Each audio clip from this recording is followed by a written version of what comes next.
Brown curls were devoid of gray hair, either by genetics or from chemicals, and her makeup-free skin was nearly flawless, except for a few laugh lines around her mouth and eyes. Sawyer thought they added to her attractiveness instead of aging her. As for her hips, she had an hourglass figure that looked neither too big nor too small for her height. "I can't resist the pastries, just like I couldn't resist her all those years ago, even though I knew it could cost me my family and my career. I played hard, and I fought to win." "And here you are," Sawyer said. "And here I am. Now I play for keeps." Sawyer accepted the pastry with a smile, then nearly choked on the powdered sugar that exploded into his mouth on the first bite. "Sherry is a bit heavy-handed with the powdered sugar," Chief Rigby had said with a wry smile. "I don't think a dusting of sugar is in her vocabulary. She's from New Orleans, so it's in her blood." Sawyer made the connection right away, because he'd choked hard after taking his first bite of a beignet during his only visit to the city. He'd never eaten a bear claw before and thought the flaky, buttery pastry, almond paste, and slivered almonds were a lovely combination. Ellen Rigby's final words to him after their chat over coffee and a pastry still lingered in his head when he arrived at the crime scene in Riverside. "I wish you much luck, Detective. Locke's going to do everything in his power to push you away. Don't let him. He needs you." "Nice meeting you too, Officer Andrews," Sawyer said before striding up the walkway leading to the porch. "Detective Sawyer Key with MCU." He flashed his badge to the officer assigned to the front door, tasked with making sure only approved personnel gained access to the house. Too many people in and out of a crime scene not only risked the admissibility of forensic evidence in court, but it wasted time when the lab spent hours testing evidence only to find out the DNA on sunflower seeds spat out at the scene belonged to one of the officers and not the killer.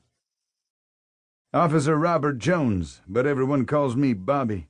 Booties and gloves on, Detective. Sign in here, please," he said in a monotone. Accepting the clipboard, Sawyer filled out his name, badge number, and the time he arrived on the scene. He noted his partner had signed in a full 20 minutes earlier, which meant the call came in not long after Sawyer sat down in the chief's office. "Were you the responding officer?" Sawyer asked Officer Jones, noticing the black powder residue all along the white door casing left behind when a CSI tech dusted for fingerprints. "No, sir. Officer Diego Fuentes was the first one on the scene. He's inside with Detective Locke, the ME, and the crime scene techs." "Wow. It didn't take long to get everyone to the scene." "This crime will make national news, and the media will start showing up within the hour, if not sooner." Jones's voice trailed off, and Sawyer turned to see what had caught his attention. 4 news vans pulled in nearly simultaneously. 2 came in from the north, and 2 came from the south, meeting in the middle. Each van jockeyed for the closest spot to the Riverside residence, which Sawyer noted was nice, but didn't look like the kind of home belonging to someone important enough to warrant the frenzied feeling in the air when the doors of the vans burst open and cameramen and reporters exploded into action. "Who lives here?" Sawyer asked Officer Jones as he slid the booties over his Gucci leather loafers.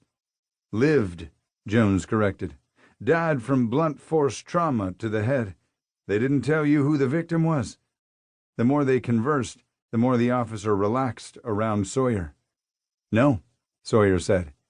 The ominous feeling from when he arrived intensified as he snapped nitrile gloves in place. He'd hoped to settle into his new job with as little drama as possible, but it appeared he wouldn't be so lucky. "Ever heard of Roland Putzinski?" Sawyer's eyebrows lifted toward his hairline. "Who hasn't heard of the Putz?" Roland Putzinski was a disgraced shock jock of the vilest kind. He hated anyone who wasn't a white, straight Christian or male. He'd pushed the limits on his nationally syndicated radio show for decades before he went too far and was fired after his incendiary rhetoric incited a gay-bashing incident in Kissimmee, Florida.